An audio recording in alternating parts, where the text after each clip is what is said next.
Good morning mga ka-agri. Kumusta na po? Ay, dito ako sa aking tinamnan ng okra.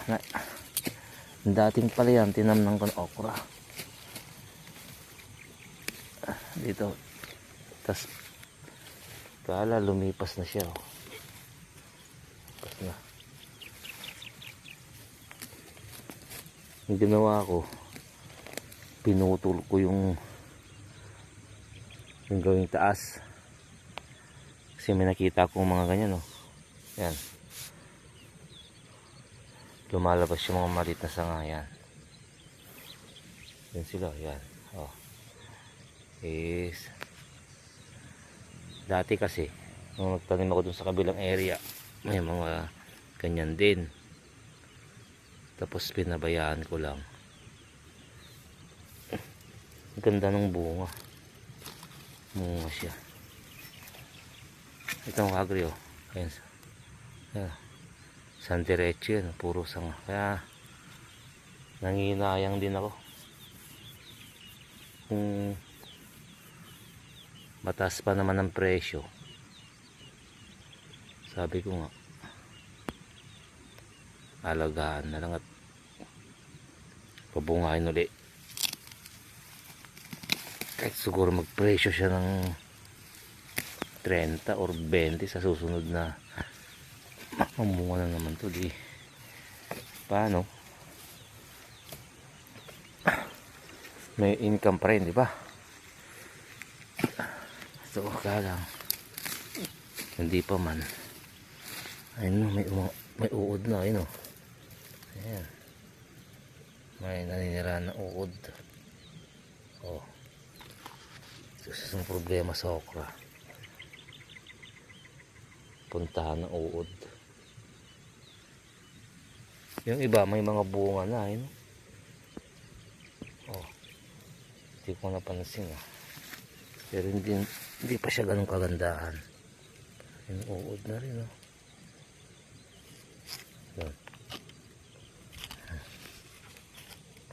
Uod na, tanggalin na yan. Saka to, over na. Sabi ko, kasi magtanim uli. Yan na lang habang hinihintay ko yung panahon na pagtatanim namin ng kamote. Kasi ito, balak ko pagkatapos nito, kamote.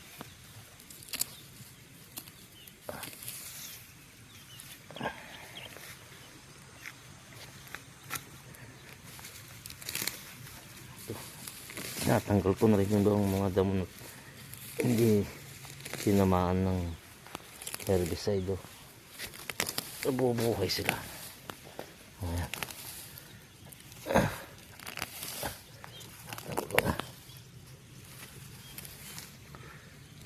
Ito, gaya nito, ang daming sanga, oh. Oh, kaya nanginaya ko, eh. Imagine mo, 10 puno, ilan yung sanga niyan? Itong sanga, o isa, 2, 3, 4,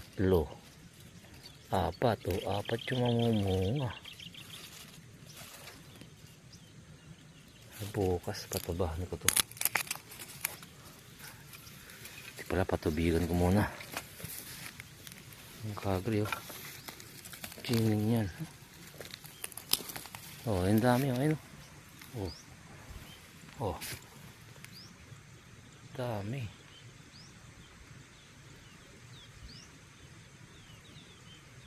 Kaya sayang, ano, sayang mo, halos lahat puro ko, no. Ang daming sanga, pero to sugo tatanggalin ko na yung mga sanga sa ilalim. Kasi sobrang marami, hindi pwedeng ganyan. Malit ang bunga, tatanggalin naman ito.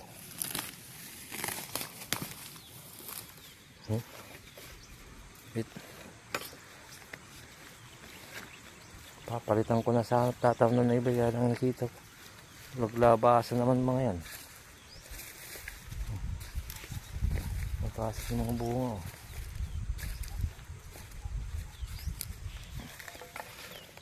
Dito sa bilang area.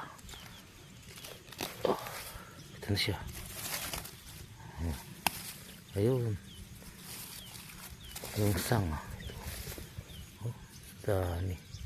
Pero magbabawas talaga ako dito. Yung sanga. Masyadong marami. Oh. Puro sanga na makakakita nyo. Sayang eh.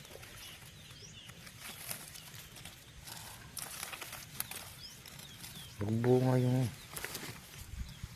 pulyar ko nun na ginamit.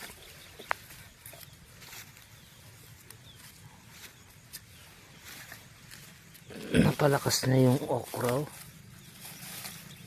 Oh, dami. Ito, oh. Palakas na yung okra. Hindi pulyar nun.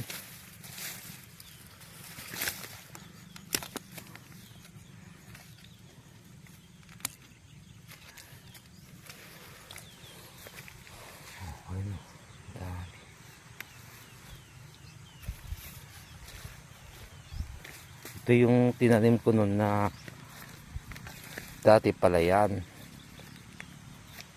Tapos pagsak may presyo ng palay.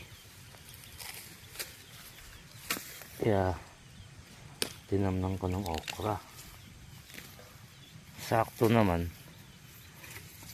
Nung namunga to, bagsak pa rin yung presyo. Kaya nabawi ako. Bawing-bawi. Kasi ang presyo ng okra noon, natikman ko po yung 100 eh. Sa palengke. Tapos nag-80. 80 siya. Tapos matagal na siya. 70. 70 di mataas pa rin. Taas pa rin 70. Yung isang bundle ko 700.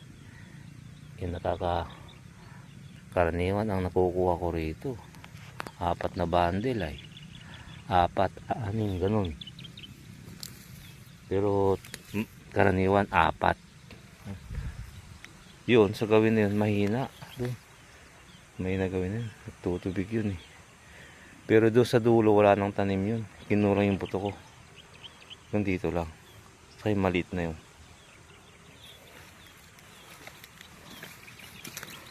Ito. Ano nyo? Ito. Oh, may bunga na. Oh. Ayun. Oh, namunga siya. Kaya lang. Hindi ko naman napitas. Ang agri. Ayun. Oh. Kita siya.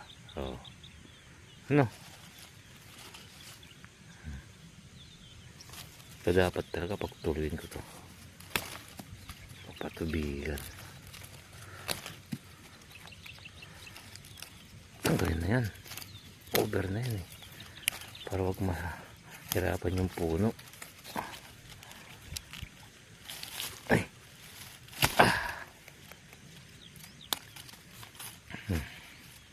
Tanggal na. Wala na. Malimang bunga. Sasangayin lang muna.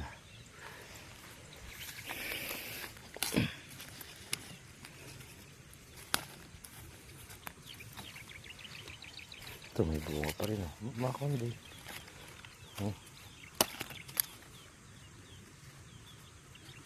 Yung malit na bunga na yun. Panglaga. Pwede. Yan.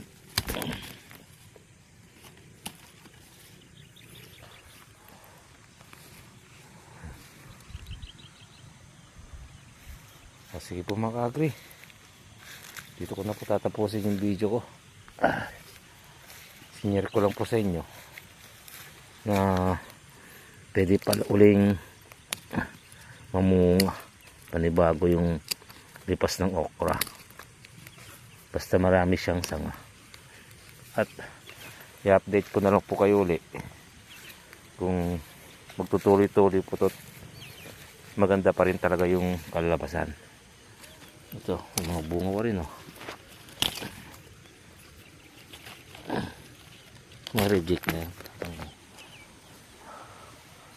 Kasi po maka-agree. Thank you po.